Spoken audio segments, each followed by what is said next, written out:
Welcome back to another video, guys, and today's video is going to be a random type of video. We have some random projects and I got something to show you guys that I found in my storage. So let's go ahead and get started with this first one, and it's going to be the second part to Robert Linney's canvas. We ended up doing one in a previous video, and today we're going to be finishing off the second one.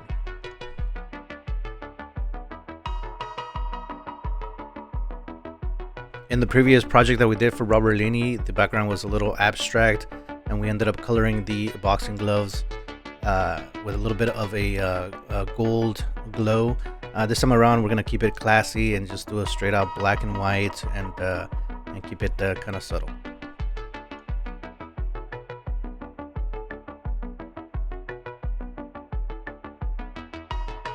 We're gonna use the same process as we did in the previous project. We're gonna paint the whole thing in gray and work up in values and down in values, so it'll make it a little bit easier and quicker for us to finish this project.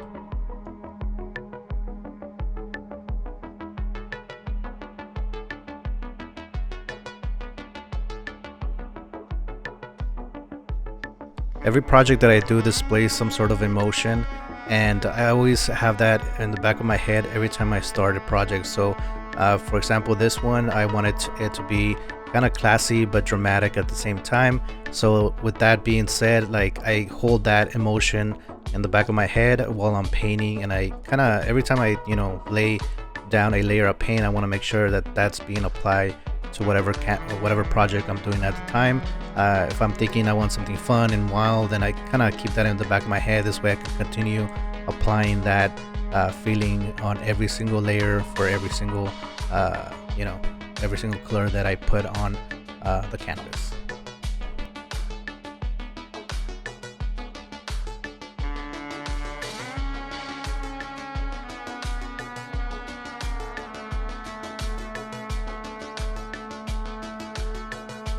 We're gonna add the final layer of highlights, and we're gonna do that with straight out white, and of course just trying to give it a different values of white, not just obviously just a straight white, but try to fade it out and try to get more dramatic with it as we go along.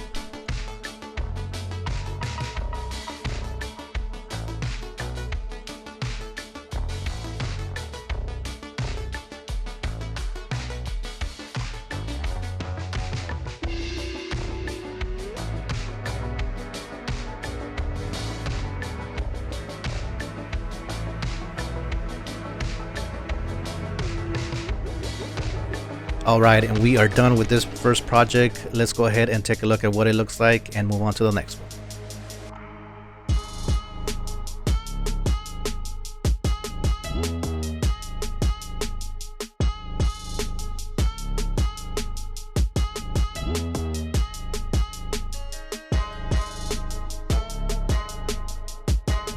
So back in high school in 1999, I am aging myself. We had a teacher's aide that came in our art class, and he was an art student as well somewhere else, and really liked my work, and he brought in some of his work, and he wanted to trade one of my pieces for one of his. So he gave me a chance to choose what I wanted, and I ended up choosing this particular project.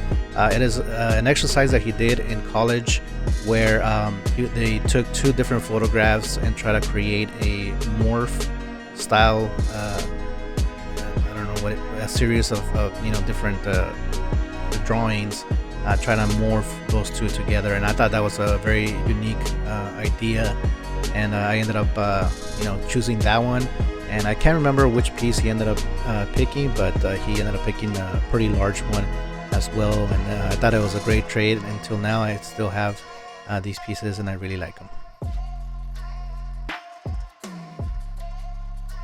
I don't know if you guys remember, I ended up painting a suit with some mushrooms on it and some butterflies on it. It was a very cool, unique project, and I just wanted to show you guys kind of like the end result and what it looks like once the suit has been completed and is being modeled. I don't think I ended up showing the whole thing, but here's a few pictures of that particular project.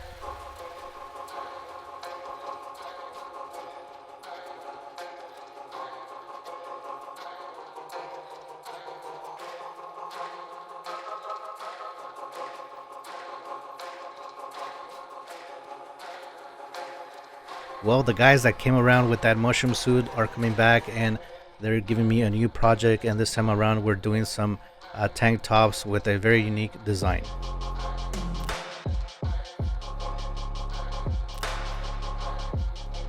And while we're working on this project, I want to give a shout out to Philip and Alex.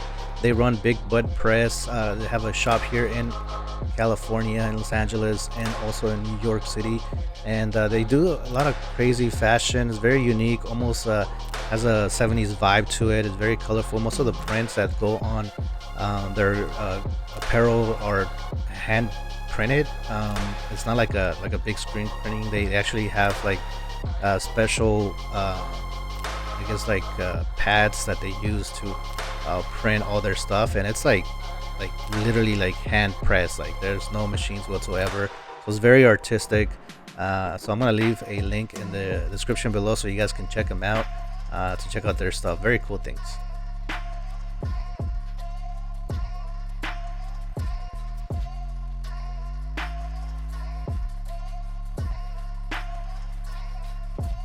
So the challenge for this particular project was that the item itself was too small. I don't know if you guys can take a look at the board that I have in the back. Is actually the board that I put my t-shirts on, and on top of that I have a smaller board that I'm using to put the actual item. So it's a very tiny item, so that's kind of like the challenge there, to try to get all the details in there. Obviously we can do as we can only do as much as we can, but overall the color itself is applying very nicely on the garment because it's a very light yellow.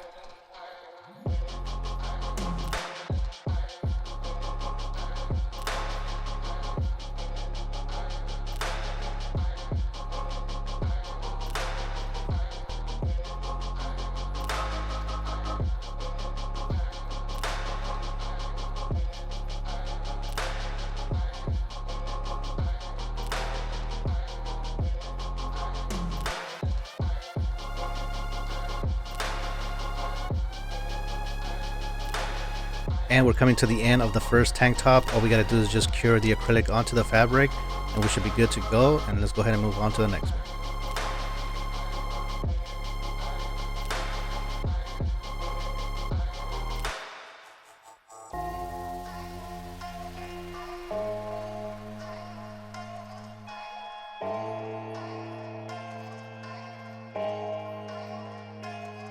So just a reminder guys, my name is Ernie and I customize just about anything from promotional products to one-off gifts like the ones that you're seeing here. If you guys are looking to get in touch with me with any project or any questions, go ahead and check out my Instagram. You guys can always direct message me there, and hopefully you guys are enjoying this channel.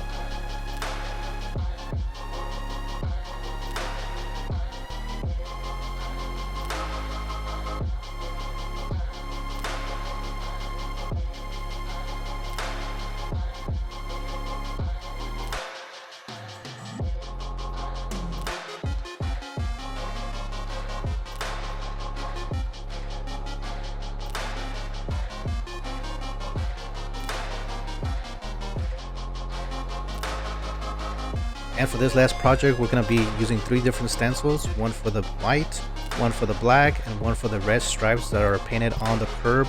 And yeah, so let's go ahead and finish this one. And this is going to be the last project for this video. What we do here is go back.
All right, and we're coming to the end, guys. Hopefully you guys are enjoying this particular video. Let me know what you guys think of all the projects, and yeah, let's go ahead and take a look at the final results, and hopefully I'll see you guys on the next video. For now, take it easy, and I'll see you guys later.